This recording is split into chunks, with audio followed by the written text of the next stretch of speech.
Morning everyone. चलिए, तो आज हम लोग डिस्कस करेंगे क्लास 7 सब्जेक्ट साइंस, और ये पार्ट 1 वीडियो हमारा होगा। ठीक है, इसको आप ध्यान रखेंगे। ये पार्ट बाई पार्ट आपको देखना है कि कौन सा पार्ट हमने देख लिया, कौन सा पार्ट हमारा बाकी है।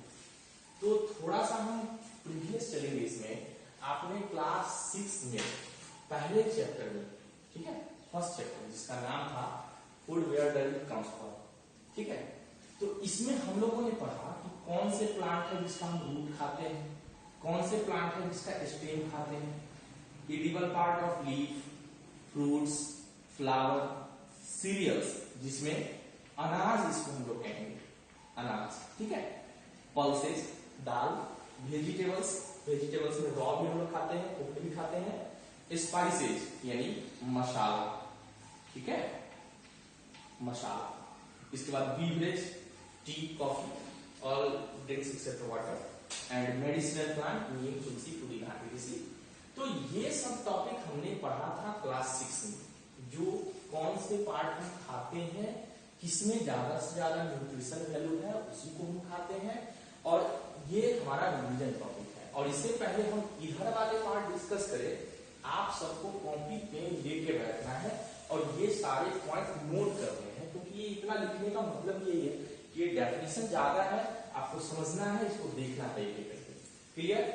अब दूसरे चैप्टर में आपने पढ़ा था फूड कंपोनेंट्स में। फूड कंपोनेंट्स में आपने पढ़ा कार्बोहाइड्रेट क्या होता है, विटामिन क्या होता है, प्रोटीन क्या होता है, फैट क्या होता है, आयरन का क्या फंक्शन है, ये सब आपने पढ़ा था।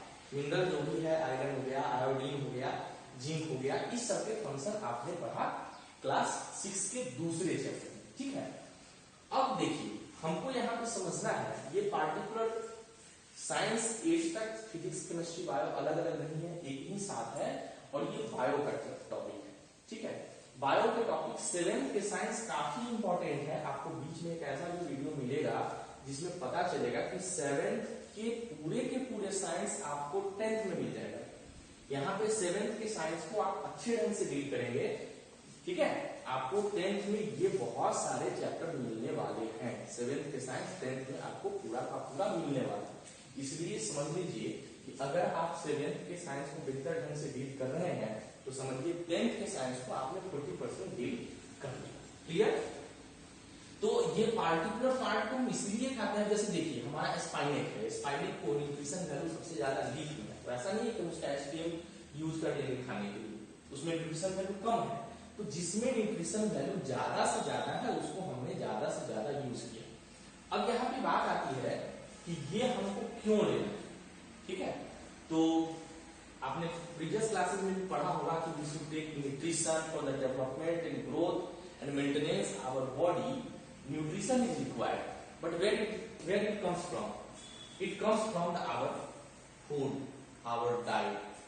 ठीक है, तो हम यहाँ पे फर्स्ट डेफिनेशन को समझेंगे कि व्हाट इज न्यूट्रिएंट्स।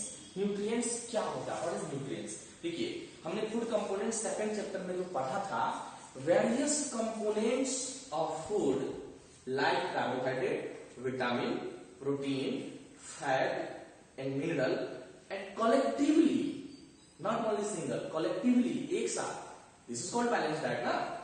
तो एक साथ अगर सब कुछ हम लेते हैं, देखिए यहाँ डेफिनेशन भी वही लिखा है, the various component of food like carbohydrates, protein, vitamin, fat collectively are called nutrients। तो जो भी हम डाइट लेते हैं, जो हम फूड लेंगे, उसमें तो ये सारे एलिमेंट्स मौजूद हैं, सारे एलिमेंट्स जो अवेलेबल है, this is called nutrients। Clear? After that we will discuss about the nutrition. What is nutrition? This is nutrients word and this is nutrition. देखिए, nutrition, जब nutrients को हम यूटिलाइज करेंगे, क्यों यूटिलाइज करेंगे? एनर्जी के लिए।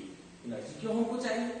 हमारे डेली लाइफ एक्टिविटी को कंफर्म करने के लिए, डेली लाइफ एक्टिविटी को परफॉर्म करने के लिए, जंपिंग, रनिंग, राइटिंग, होमवर्क, ये सब जो भी चीजें हैं उसको कंप्लीट करने के लिए हमको एनर्जी चाहिए, and this energy comes from our nutrition.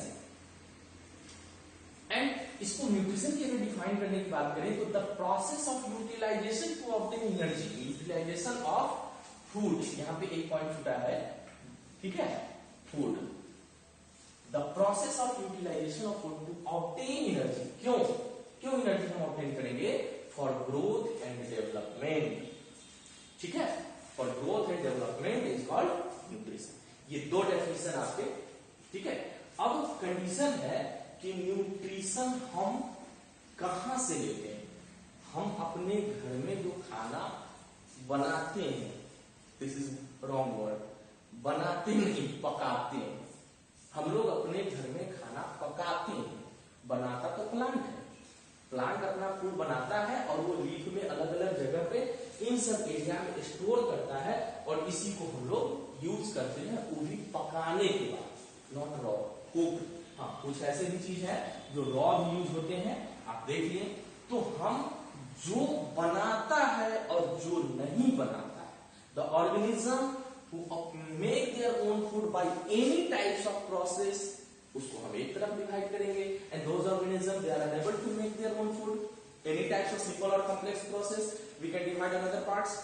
सो पहला पार्ट जो हमारा होगा, जो ऑर्गेनिज्म अपना फूड बनाएंगे उसको हम कहेंगे ऑटोट्रॉफ्स।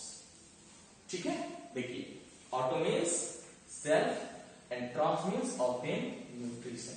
यानी ये अगर न्यूट्रिशन ऑब्टेन करते हैं तो खुद से कोई ना कोई इनका प्रोसीजर है जिनके माध्यम से ये अपना फूड खुद ऑब्टेन कर लेते हैं, खुद प्रिपेयर कर लेते हैं। तो ऐसे ऑर्गेनिज्म को, अगर इसको हम डेफिनेशन की बात करें, इसका डेफिनेशन क्या होगा? ऑटोट्रॉफ्स का डेफिनेशन क्या होगा? तो the organism make their own food, देखिए गौर से, the organism make their own food bye simple process called autotrophs. और इस तरह के जो ऑर्गेनिज्म होंगे उसको हम ऑटोट्रॉफिक न्यूट्रिशन, उसमें हुआ, हम उसको ऑटोट्रॉफिक न्यूट्रिशन कहेंगे। और ऑटोट्रॉफिक न्यूट्रिशन में जो ऑर्गेनिज्म आएंगे उसको हम कहेंगे प्रोड्यूसर, क्योंकि उसने एनर्जी प्रोड्यूस किया। क्लियर? और बाकी जो बचेंगे ऑर्गेनिज्म वो होंगे हेटेरोट्रॉफ्स। यानी हम लोग अपना फूड खुद प्रिपेयर नहीं करते, हम लोग सनलाइट में चले जाएंगे तो हमारा फूड प्रिपेयर थोड़ा ही हो जाएगा, नहीं होगा। So this organism comes under the heterotrophs group. Hetero means other and trophs means obtain nutrition, and those organisms they are able to obtain the nutrition from other groups, just like plant, क्योंकि plant autotrophs है तो वो खुद बनाएगा, उस पे हम dependence है। so this is called heterotrophs। तो heterotrophs को अगर डिफाइन करने की बातें हो तो हम क्या डिफाइन करेंगे? the organism does not make their own food। जो ऑर्गेनिज्म अपना फूड खुद से नहीं बनाएगा उसको हम क्या कहेंगे? और ये डिपेंड्स होते हैं अदर प्लांट पे, तो इसको हम हेटेरोट्रॉफ्स कहेंगे। Hetero means other, troughs means obtain nutrition. और जो ऑर्गेनिज्म हेटेरोट्रॉफ्स ग्रुप में होते हैं उसको हम कहेंगे कंज्यूमर। ऑटोट्रॉफ्स ग्रुप के जो ऑर्गेनिज्म है उसको हम कहेंगे प्रोड्यूसर, और जो हेटेरोट्रॉफ्स ग्रुप के ऑर्गेनिज्म है उसको हम कहेंगे कंज्यूमर। तो अब जो है इसको समझ लीजिए कि जितने भी ऑर्गेनिज्म है जो ऑटोट्रॉफ्स ग्रुप में आते हैं वो किस आधार पे ऑटोट्रॉफ्स है? उसका कोई ना कोई तरीका तो होगा, कोई तरीका होगा जिसके आधार पर हम कह सकते हैं कि वो ऑटोट्रॉफ्स ऑर्गेनिज्म है ना।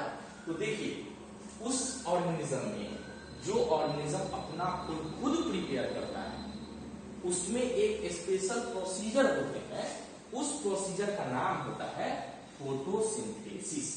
क्या होता है? फोटोसिंथेसिस। तो फोटो मीन्स क्या होगा? Photo means light, photo means light, and synthesis means to make. देखिए आगे बायोलॉजिकल टर्म में, क्योंकि ये लिविंग थिंग्स की पढ़ाई हो रही है, लिविंग थिंग्स की डिस्कस हो रही है, तो इसमें समझ लीजिए कि जहां भी आप SIS वर्ड देखेंगे, ये SIS लास्ट में आप देख रहे हैं, इसका मतलब होता है, मीनिंग होता है कि ये किसी न किसी चीज को लेकर के एक नए चीज बनाता है। यानी फोटो मीन्स लाइट और सिंथेसिस मीन्स टू मेक। ये लाइट के प्रेजेंस में ये अपना फूड प्रिपेयर करता है ना। इस पर ये हमारा कल का टॉपिक होगा, यानी पार्ट 2 में जो हम लोग टॉपिक डिस्कस करेंगे उसमें फोटोसिंथेसिस के ऊपर हम लोग डिस्कस करेंगे। और नेक्स्ट हम लोग को डिस्कस करना है कि प्लांट में भी बहुत सारे ऐसे ग्रुप्स होते हैं कि वो हर ग्रुप्स ऑटोट्रॉफ्स नहीं होते। आप मशरूम को देखे होंगे, सिर्फ ग्रीन प्लांट जो होगा, ग्रीन प्लांट्स के अलावा और भी देखते होंगे कि कलरफुल कुछ प्लांट आपको मिलता होगा, जैसे रेड कैबेज हो गया, कॉटन प्लांट हो गया, तो वो सब फोटोसिंथेसिस परफॉर्म करता है, लेकिन non green plant photosynthesis perform नहीं करते हैं। तो इसमें भी कई ग्रुप हो जाएंगे, उस पर हम लोग नेक्स्ट डे डिस्कस करेंगे।